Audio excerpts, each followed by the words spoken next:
Hi, good morning guys, Jedidiah speaking. Today I'll be doing a video commentary on the competitive battling. As you can see from here, I'm currently with Shawn. This is actually a video recording of our previous battle. The reason why I'm doing this is because a lot of you requested for tips on how to do competitive battling, and I'm sure some of you might not know what's the mindset when one is actually battling for a competitive battler. So therefore here is the video to help you with that. For this battle, Shawn is actually using a pure fairy team, which is actually a very good team, I must say. I almost lost to him, and he's using it for his fairy type gym. So I believe a lot of challengers will actually have a problem when it comes to facing his gym. For me, I'm using my normal team that I usually use for Wi-Fi battles with other players. So from here, as you can see, I'm using Smurgle as my lead, or possibly Klefki. But in this match, I decided to start off with my Smurgle. So here's the match going to start off. I predicted he was going to send his Klefki, because Klefki is generally a very good lead to start with. It's very defensive, has Prankster, Thunder Wave, Spikes, everything is in his arsenal to actually set off entry hazards. Unfortunately, it actually sends out Togekiss instead, which I did not expect. But basically, I go for the Spore anyway, knowing that he will outspeed me. Reason being because I have a Focus Sash on Smurgle, so I was thinking that it wouldn't be so bad. He could do a Thunder Wave, do an Air Slash. Either way, I'll be able to take it, and I will just counter the Spore. So from here, he falls asleep. Thankfully, the sleep counter is long enough, so I take the opportunity to actually do a Sticky Web. After this, I did not want to risk it, so I actually switched out because I want to reserve Smurgle for doing Spore and something else later. I switched to Klefki, expecting that I'll be able to resist any special attack that comes his way due to my resistances, not so much of my defense. And from here, since he's still asleep, he decided not to take a chance. He switches out to his own Klefki. But thankfully, because I kind of wanted to play safe, so I did a Substitute. Substitute is an awesome move, you can block a lot of the status moves, attacks whatsoever. So basically, in this situation, it's good because Klefki, his Klefki is unable to Thunder Wave me. Substitute is also amazing on Klefki because of your ability Prankster, so it's always going to go first because Substitute is a non-attacking move. So from here, I proceed with Thunder Wave. It seems I beat the speed tie, or maybe I have the higher speed than him because we are both Klefkis with Prankster, so technically one of us should be able to move faster than the other, but that should be by chance if they're of equal speed. From here, I set up my own spikes, and I believe he's going to do the same. So he could switch out, but I don't think that's the best option at the moment since I'm actually behind a Substitute. But my own Klefki has no offensive capability whatsoever, so it's alright. So I predicted for the next 3 turns we're going to do spikes, 3 layers of spikes for each team, and then I'll switch in the Excadrill to actually do a rapid spin. Fortunately, on this second turn, as you will see from here, after I do my spikes, he actually gets paralyzed from the earlier Thunder Wave, and he is unable to set up his second layer of spikes. So this actually puts me a turn ahead of him in terms of setting up our spikes, which is great because now from here I predict that after I had set up my third layer, he'll be on the second layer, and then on his while he's setting up his third layer, I'll actually sending Excadrill, which will put him in a check position, in terms of chess, check position, where he either has to decide should he take my Earthquake, or should he switch out to something else, and then I will proceed with Rapid Spin. I'm not sure if we predicted Rapid Spin, so I sent in my Excadrill anyway. So from here on, he will decide, okay, I can't stay in because Klefki is an amazing, Pokemon to use. It has priority Thunder Wave, and it should be conserved at all times. You shouldn't just, use Klefki as a suicide lead. So he switches out to Togekiss, hoping that I will do Earthquake and therefore miss. Unfortunately, I did Rapid Spin, removing all his spikes that he has done earlier, but 3 turns or 4, and actually, just wasting all his efforts. So from here, he wakes up unfortunately, and that's a Fire Blast, which I honestly did not expect. But I knew I'll be okay because I put in special defense EVs to resist any special attacks. But it was actually burned, and I did not do as much damage as I would like for my Rock Slide. I probably could have taken him down to at least break health. So basically, from here, I actually died from my own life orb damage, which is fine. I switched out to Dragonite, so basically I was thinking maybe I'll do a Dragon Dance followed by Thunder Punch or something like that. He knows I have Thunder Punch, so he should worry. He sends out Marvel, which is a good move, reducing my attack by 1. So basically, he might be able to survive an Earthquake for me with +0 attack. Proceeding with the Dragon Dance, I decided that after that perhaps I could try to OH KO him with Earthquake. I wasn't sure if his Mega Marvel would be able to take the hit, but I decided to try to do another Dragon Dance anyway, just in case he tries to predict my Earthquake and does a Sucker Punch. Unfortunately, after my Mega Evolution, when I go for the second Dragon Dance, I know I was in trouble because if he had used Sucker Punch, the text that his Sucker Punch had failed should have appeared. So instead, he actually gone for Play Rough, and then when he kills my Dragonite, even though I have multi-scaled ability which reduces any damage by half, simply because Mega Marvel's attack is so darn effing high. So from here, I sent out my Smeargle, hoping to do a Spore and then shut down his Mega Marvel, which is a major threat on his team.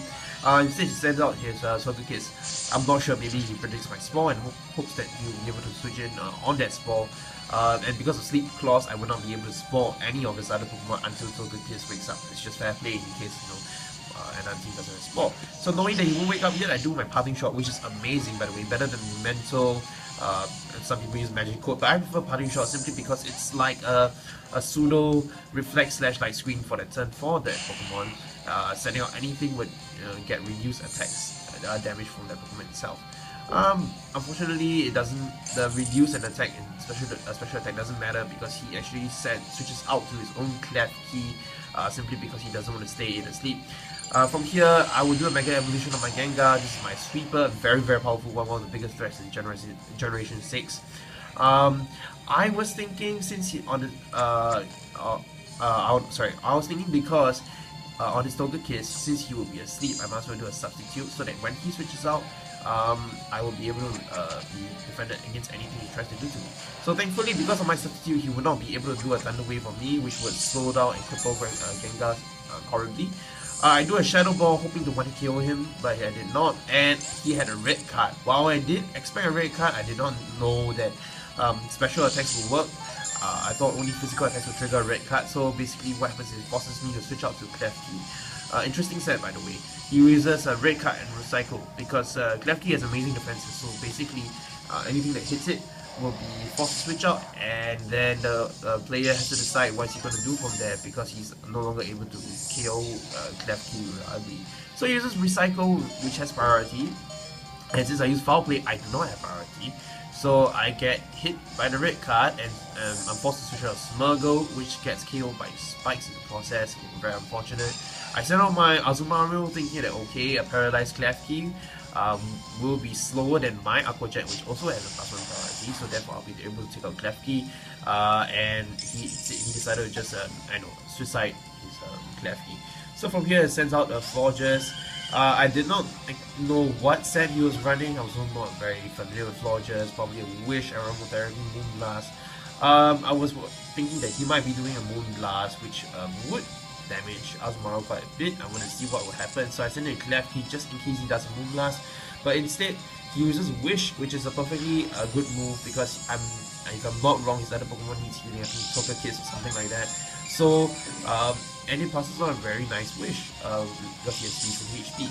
So since he did a Wish, I knew that he was going to switch out next turn. No way Clef Key is going to damage him. So since he's going to switch out, I switch out first to my Gengar, predicting that he would switch out to his Togekiss, and sure enough, he actually did send out to his Togekiss. So from here, since Togekiss is asleep, I was thinking perhaps I could do a substitute and then I would reliably kill with a Sludge Bomb. However, one thing I did not expect is that Togekiss actually moves faster than Mega Gengar, which is amazing because Mega Gengar has a speed of 130. I'm not sure what went wrong there, but basically he's asleep, so nothing happens. So I proceed to go and Sludge Bomb him, and he dies, which is great. So from here, I thought that this game is set for me. I'm behind a substitute, and I'm just gonna ram everything with my Mega Gengar. What would happen? So from here, it sends out Marvel. Okay, he has Sucker Punch. Should be able to break my sub first.